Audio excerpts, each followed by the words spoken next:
Сәлем достар, сіздермен бірге Zenedales арнасы, және бүгін біз дәл осы үйдің жобасын және осы үйдің формуласын шығаратын боламыз осы видеода. Олай болса, біз видеомызды бастаймыз. Алдымен достар, біз мұнда қарайтын болсақ, 3 бағыт тұрады. Біздегі 3 бағытта біз дәл осы көк нүктені басамыз, осы Z деп тұрғанды Z бағытына қарай әкеп береді. Енді біз Shift A батырмасын басып, өзіміздің үйіміздің планын осы жаққа әкеп қойып аламыз. Біз қандай файлға сақтадық, өзіміздің тартқан осы үйдің жобасын сол жерде дәл осы текстураны әкеп қоямыз. Мұнда қарайтын болсақ, бізге осы үйдің сызбасы керек. Осы сызба арқылы біз үйдің моделін тұрғыза аламыз. Мен Shift A батырмасын басып, Mesh бағытына қаратып, мен Plane объектісін аламын, және мен Plane объектісін мұндағы үйдің сызбасына әкеп реттеп алуым керек. Бірінші мына суретті дәл осы Plane объектісінің ортасына қоямын, дәл осы курсор тұрған жерге. Сол жақта бізде құралдар тақтасы тұрады. Осы жерде 3-ші батырмасында Move деген батырма тұрады. Осы Move батырмасын алып, дәл осылай жылжытып көрсек, бізде текстура жылжиды. Осы текстураның сызбасын біз дәл осы Plane объектісінің ортасына қойып аламыз. Енді біз жоғары қарайтын болсақ, мына жерде Toggle X-Ray беті тұрады. Бұл қандай қызмет атқарады? Бұл біздегі текстурамен жұмыс жасайтын кезде, основной текстурамен немесе осындай сызбалармен жұмыс жасайтын кезде керекті құрал. Өйткені біз мұнда Plane объектісі болсын, болмаса қандай да бір объектілердің фигурасы болсын, сол фигураларда өте көп сызбалар болады, немесе нүктемелер болады. Ар жағында сол нақты қандай нүктеме тұр, қандай сызба тұр, сол нәрсені біз нақты түсіну үшін осы Toggle X-Ray-ді қолданатын боламыз. Сол үшін біз мұндағы үйдің сызбаны нақты көріп алу үшін мен осыны пайдаланып жатырмын. Енді мен әдеттегідей тап батырмасын басамын. Plane объектісінің ішінде Edit Mode-ға өтеміз. Edit Mode дегеніміз не? Объектінің геометриясын пішіндеу, былай айтқанда өңдеуге арналған режимі. Енді біз мұнда жоғарғыда қарайтын болсақ, нүктеме, кескіндеме, мұнда осы бізде екінші керек болды сызбасы. Сызбаны ғана біз режимге келтіру керекпіз. Сызбаны біз G және Y бағытына қаратып осылай тартсақ, бізге Y-ға қарай, мысалы, мишканы сәл жылжытсақ осылай, я жоғары, я астына қарай кетеді. Сол үшін бізге астына қарай керек болады. Өйткені бізде мұндағы үйдің сызбасына қарай біз реттеп алуымыз керекпіз. Енді мұндағы жанындағы сызықты белгілейміз. Енді G және X бағытын басамыз. Өйткені мұнда қызыл сызықты көріп тұрмыз ғой. Мен мұнда жылжытқан сайын қызыл сызық жанып тұр. Дәл осы X бағытына қарай біз өзіміздің сызбамызды өз орнымызға қоямыз. Кез келген орнымызға. Мен осы үйдің жобасына қарай істеп жатырмын. Мұндағы сызбаны дәл осылай G және X бағытына қаратып дәл осы тартып аламын. Мұндағы алдында тұрған сызықты белгілейміз. G және Y бағыты жоғарыға қарай керек болады. Міне біз өзіміздің сызбамызды келтіріп алдық. Енді мұнда жақсылап қарайтын болсақ, мұндағы үйдің жартысы мен гараждың мұндағы бұрышы жоқ екен. Енді біз бұны қалай реттейміз? Бұны біз Ctrl және R батырмасын басқан кезде бізде осыны сызық пайда болады. Дәл осыны сызық пайда болады. Немесе мұнда қарайтын болсақ, loop cut болады. Біз өзіміздің осындай сызбамыз кесіп алып, G және X бағына қарай дәл жаңа мен көрсеткен сызбаларды қалай жылжыттым, дәл солай жылжытып өзіміздің қоятын жерімізді қойып қойсақ болады достар. Мен уақытты алмау үшін Ctrl R батырмасын басып, жылдам осылай жасауды үйреніп қалғам. Үйдің жартысы мен бұрышына келген кездегі мен осы вертикал бетіне қарай кесіп алдым. X бағытына қарай кесуім керек. Ол үшін мен дәл осы сызықтың ортасына белгілеп тұрып, Ctrl R батырмасын бассам, бізде өз автоматика шығады, көрдіңіз ба? Енді осы сызықты G және Y бағытына апарып, дәл осылай жылжытып аламыз. Біз өзіміздің мұндағы жеке сызбамызды қойып алдық. Жоғарыға қарайтын болсақ, достар, бізде осында 3 нүкте тұрады. Бізде кескіндеме де тұрды. Осы кескіндемеге қойған болатынбыз. Енді біз 3-ші бетке қоятын боламыз. Беттерді белгілеу, осы 3-шісіне қоямыз. Және мұнда нүкте және мұнда нүкте көріп тұрсыздар, иә? Осы нүктелерді өшірсек, болмаса екіншісін создавать етсек болады. Бізге өшіру керек болады. Мұндағы бетті өшіру керек болады. Өйткені мұнда үйдің сызбасы жоқ. Мұнда жарты болып тұр. Гараждың мұндағы бұрышы, Y бағытындағы бұрышы, үйдің X жағындағы бұрышы, осында бұрыш бос болып тұр, пустой болып тұр. Сол үшін бізге бұл керек емес. X батырмасын басып тастаймыз, Faces бетін басамыз, болды. Міне достар, көрдіңіздер, енді біз ішіндегі сызбасын келтіріп алу керек болады. Енді бұл жерде тағы да қырқу рөлі атқарады, қырқып алу рөлі атқарады. Ол үшін біз қайтадан Ctrl R батырмасын басамыз, дәл осы үйдің ішіндегі сызбасын келтіріп қырқып аламыз. Мұндағы біз горизонтал бағытына қарай қырқып алдық, енді біз вертикал бағытына қарай қырқып алуымыз керек. Мұнда астындағы сызықты белгілеп тұрып, Ctrl R батырмасын басатын болсақ, бізде ортасында сызық пайда болады өзі автоматически. Осылай мишканы жылжытсақ, өзі жылжи береді. Бізге тек шеттерін ғана, осы стеновойларын ғана белгілеп алу керек болады. Мұнда қарайтып, мұндағы сызықтың бұрышына апарып, Ctrl R батырмасын бассақ, бізде дәл осындай вертикалдық сызық пайда болады. Мұндағы үйдің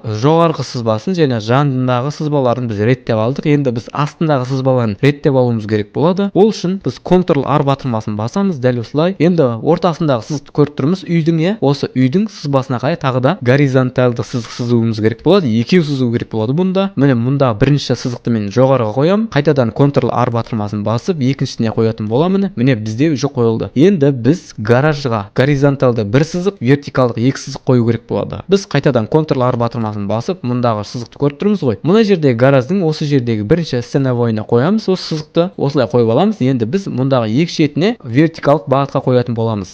Ctrl-R-ды әдеттегідей басамыз. Қайтадан мұндағы екінші сызықты қоятын боламыз. Міне достар, біз өзіміздің ойымыздағы plane объектісі арқылы біз үйдің сызбасын келтіріп сызып алдық. Енді біз мұндағы сызықты көріп тұрмыз ғой. Дәл осы жерде екі сызықты арқылы тағы да вертикалдық сызық сызуымыз керек болады. Қайтадан Ctrl-R батырмасын басамын. Дәл осылай біріншісіне бетіне қоямын, екінші бетіне дәл осылай қоямын. Байқасаңыздар достар, бұл үйдің кіреберісі. Мұнда кіреберіс болып тұр достар. Бізде байқап тұрсаңыздар, мұндағы үйдің жобасында бізде кіреберіс осы жерде басталып тұр. Осы жерде кіреберіс болғаннан кейін бізде екі сызық, вертикал сызықтары орын алады. Енді біз мұндағы нақты терезені көріп тұрмыз ғой. Енді осы терезенің, есіктің, гараждың, үйдің, есіктің, осылардың сызбаларын шығарып алуымыз керекпіз. Қайтадан горизонталды түрде және вертикалдық түрде біз өзіміздің сызбаларымызды шығарып аламыз. Ctrl-R батырмасын басамыз. Жоғарыдағы терезе мен төмендегі терезенің сызбасына бірдей келтіріп аламыз. Вертикалдық сызықтарды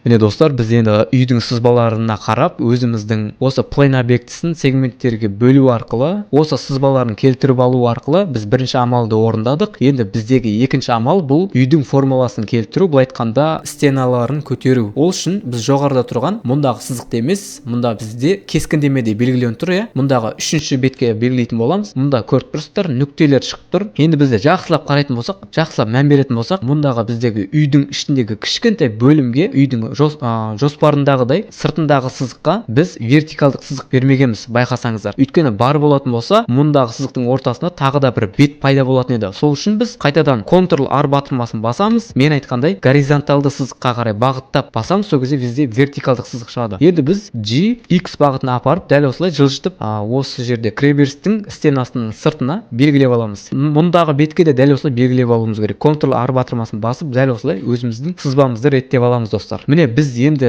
реттеп алдық десек те болады, өйткені көрініп тұр өзі нақты қай беттен бастап біз өзіміздің формамызды шығарып алу керектігін. Енді біз қайтадан үшінші нүктеден басамыз. Бізге тек қана үйдің осы стеналарын ғана белгілеп шығу керек, стенаның беттерін ғана белгілеп шығу керек. Дәл осылай. Сіз дәл осылай басып, бүйтіп біртіндеп отырмау үшін не істеу керек достар, білесіздер ме? Shift және Alt батырмасын басып тұрасыздар және мұндағы нүктені белгілейсіздер. Сол кезде бір бетті белгілей алады полный. Енді біз бұлай белгілеп болғаннан кейін барып, мұндағы сызбаны белгілеп аламыз. Shift батырмасын басасыз және Alt батырмасын басып тұрасыз да, дәл осы нүктені белгілейсіз, осы бетті белгілейсіз.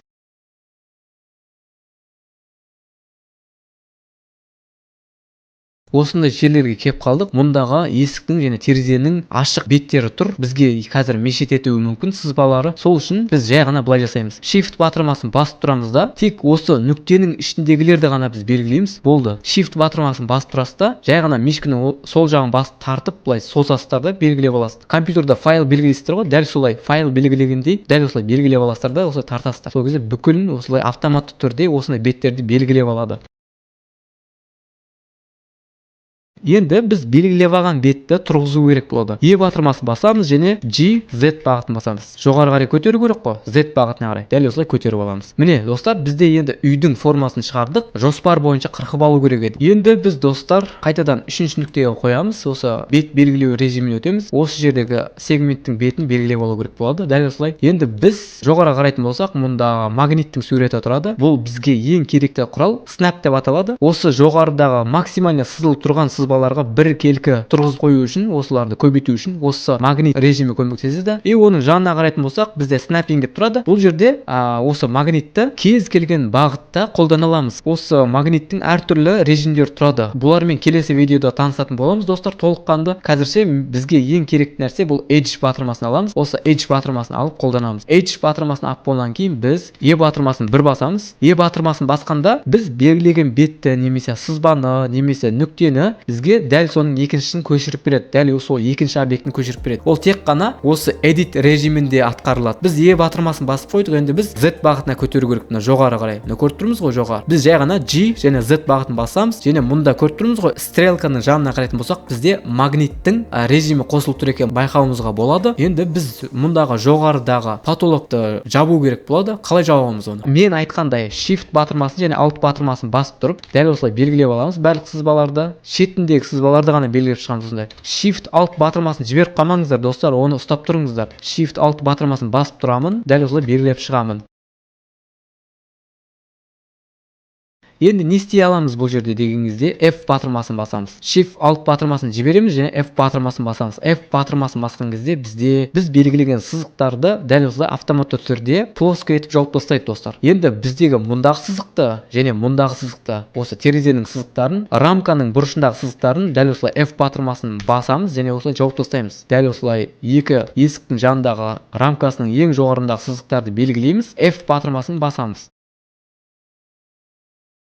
Міне, біз потологын жаптық, былай айтқанда. Енді бізде мынада сызықтар пайда болып тұр, достар. Осыны біз қалай бұны бір келкі сызба ретінде шығаруға болады? Мұнда бөлшек-бөлшек болып көрініп тұр дейміз ғой. Вот осыны қазір бірге зерттейтін боламыз. Енді мен гаражды біратала жаба салайын. Осылай белгілеп аламыз. Shift және Alt батырмасын басып тұрасыздар. Дәл осылай шетінде тұрған сызықтарды ғана белгілеп аласыздар. Міне, мұндағы сызықтарды және мұндағы сызықтарды белгілейсіздер. Және F батырмасын басамыз. Гараждың мұндағы бұрыштағы сызығын және мұндағы бұрыштағы сызығын белгілеп аламыз. F батырмасын басамыз. Мұндағы сызбалар көрініп тұр ғой бізге. Осыны әдемі емес болып тұр да қазір бізге. Осыларды біркелкі текст жасау үшін біз қайтадан бетке өтеміз, Faces'ке. Дәл осыны бетті белгілеп алу үшін қайтадан Z бағытына өтеміз. Және біз мұнда empty деп тұрғанды уақытша алып тастаймыз. Қазір бізге мешет етуі мүмкін. Енді біз дәл осыны бұрышқа мишканың стрелкасын апарасыздар, сол жағын басып тұрып, дәл осылай тартасыздар достар. Дәл осылай тартып белгілеп аласыздар. Біз полностью үйдің плоскийімен қосып, осы стенасының сызықтарымен қосып белгілеп алдық. Енді Shift батырмасын басып тұрасыздар дағыны, дәл осы гараждың бұрышындағы сызбаға бетке апарып дәлдейсіздер. Сол жағын басып қайтадан тартасыздар. Shift батырмасын басып тұрып тартасыздар дәл осылай. И полностью белгілеп алдық. Енді мен қайтадан E батырмасын басам, G және Z бағытын басам. Бұнда көріп тұрмыз ғой, достар, біз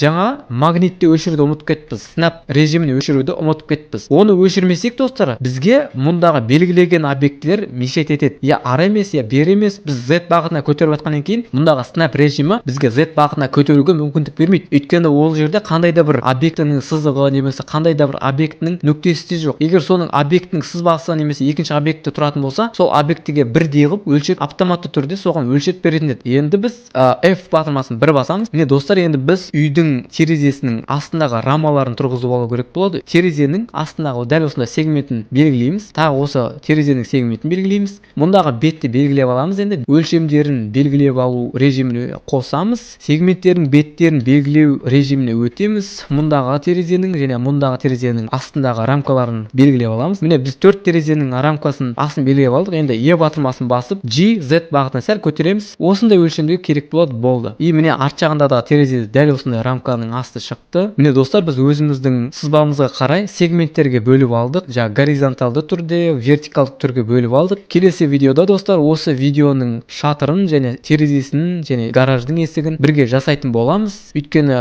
бүгінгі видео ұзақтау болып кетіп тұр. Келесі видеода да дәл осылай бірге бір жасайтын боламыз. Нақты түсіндіріп көрсететін боламыз. Достар, егер видео ұнаса, арнамызға жазылып қолдау білдіріп кетейік. Келесі видеода кездескенше.